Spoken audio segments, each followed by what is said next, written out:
Hi there, my name is Shaqieb Chandra and I'll be presenting crime and safety. I've chosen multiple datasets for this explanation as well.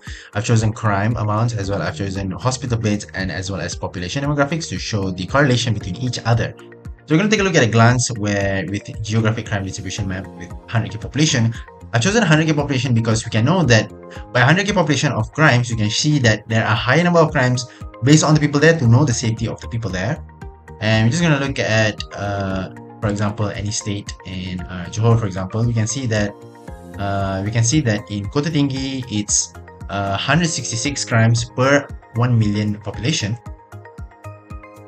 and we can see that, for example, look at Marudi, there is 400 crimes relative to 92,000 population, and for example, we're going to look at Petaling. Yes, it is the highest number of crimes. Actually, we'll come back to this later, but 11 million.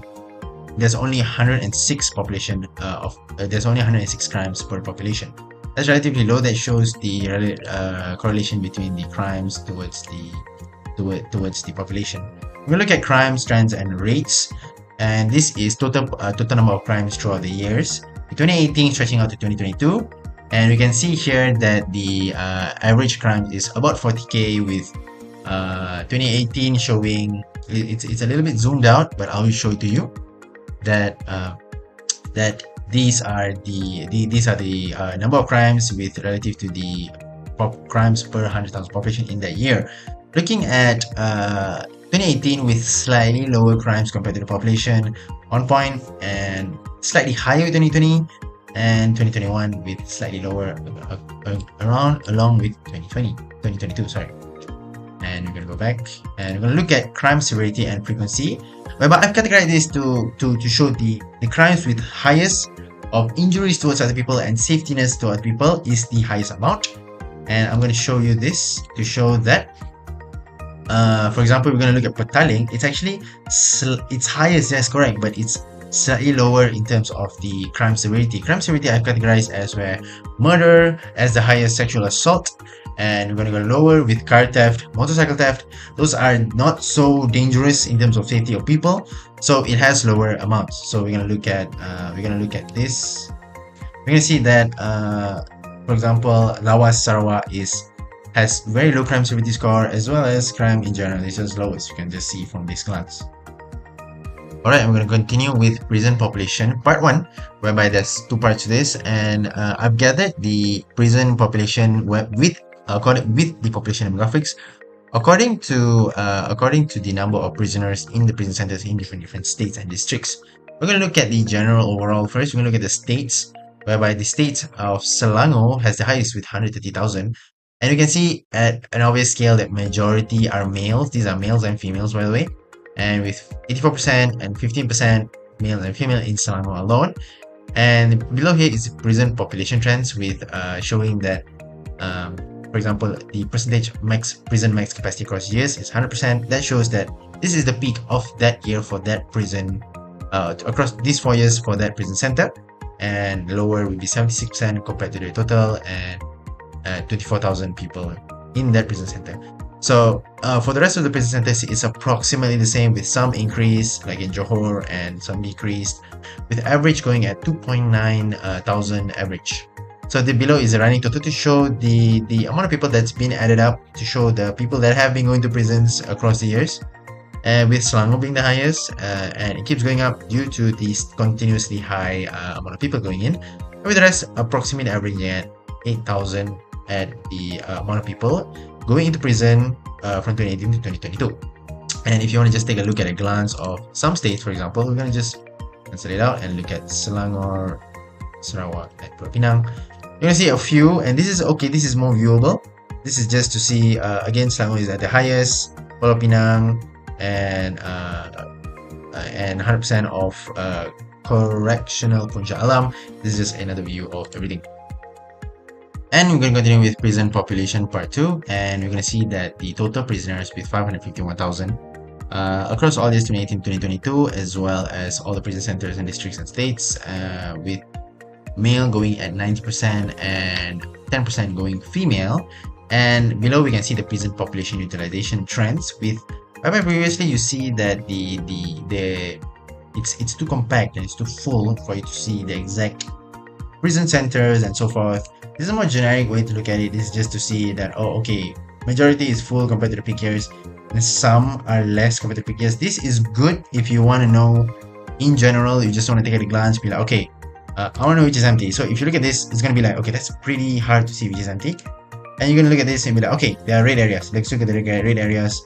There's Pusat Convocational Jasin, with 2021 only going at 30% of the total. That means that, let's say that in the next year, you're going to say, okay, since there's only 30% compared to the peak year, that means it's empty. Or at least there's a lot of places. We can just say, okay, let's just put some people there. And same goes to Puncak Alam and some areas with 80% in Penjara Kajang. That shows that, okay, we may not put some people here. So this is a generic way of looking at it. And we can choose the states, for example, just to show a way of looking at it. So again, this is 55,000 in the total of 4 years in Johor, with 88 and 11% going to male and female. And this is just another generic look at it, and you can see that correctional Johor Bahru with 2%, you can definitely put more people in there. For example, let's look at Penjara Keluang. There's 62%, okay, that's good, and or 80% in 2021, with 2022 going 62% compared to the relative year. That's good. But let's say that there's a huge amount of immigrants just coming into jail. We want to go and look at some areas in general. We're gonna see that, okay, convocational Johor Bahru is good with 2%. Let's just put some people there. So that's a good idea of looking at things. So we're going to move on to the healthcare and population. Part 1, so we can look at hospital bed distribution. This is the same thing I've done with the crime. I've separated it by the 100k beds per population. And it's easier to see that way than the raw number of beds and raw number of population. It's harder to see that way. So this is more relevant information actually. So we can see that in Sari K, we have 480 beds per 100k population with 200,000 population total. But however, you can look at in Kuantan, we can see that there's 152 beds per 2 million population. That is much lower. So this is important information to know that, for example, someone has been assaulted or robbed. There are ready hospital beds and healthcare to show that these people will be safe and live longer. And we're going to look at population demographics below. We can see that this is throughout all the years 2018, 2022, and this is total population in those years. We can see that the peak adults 25 to 39 with a very high amount in 3.2 million, and we can see that the average is approximately around 200,000, whereby the age group is important to some extent because seniors do tend to get more injured faster. Let's say that the senior person gets robbed compared to a 25-year-old that got robbed. The senior person will be in a more injured state than the 25-year-old, or don't even start it with assault or murder or whatever. This just shows that the safetiness of the age groups around those areas. And then we're gonna look at let's just look at 2018, for example. 2018, you can see that 2018 has the highest with the middle-aged people. Again, coming to, as well as there's hospital bed types to show there's Ministry of Health, non-Ministry of Health. And let's just look at any districts as an example. It's just the total. And there you go. You can see that there is young adults highest and so forth and so forth.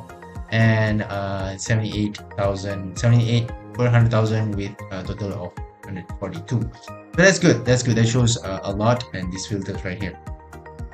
So moving on to part 2, we're going to see that I've made healthcare population versus healthcare capacity versus population.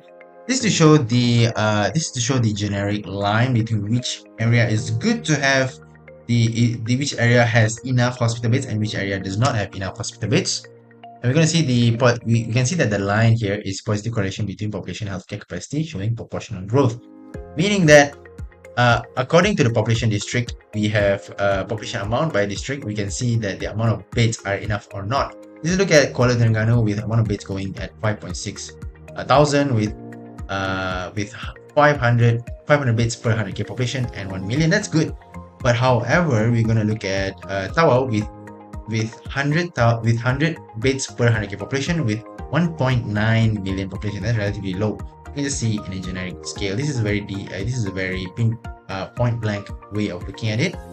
And we're going to see below here, this is population versus growth trends. This is for you to easily know, okay, this area have been growing in amount of people, that means we need more beds. And we can see that in 2018, with young adults going at the highest, and luckily senior is going on a generic scale with it's not so high in terms of population amount, and below here is actually the year-over-year population growth, showing the population growth. For example, let's look at young adults with 2018 with 1.5% population growth. This is good. This is good that we're seeing not much population growth, slight decrease in 2018 with seniors, and the average is around, as you can see, it's around there with not much population growth.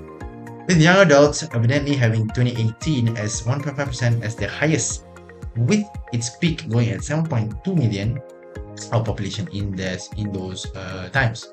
So this is just a good way to look at it. And let's just look at the states, for example. You can see it's a very easy way to look at it with Batu Pahat, 2.5 million people.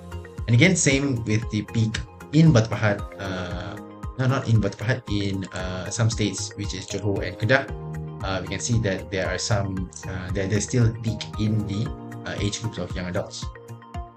And thank you very much. That's all from me, Shaqieb and Chandra. This is my presentation of crime and safety and the correlation between hospital beds, population, as well as the crime amount in those certain areas. Thank you very much. That's all.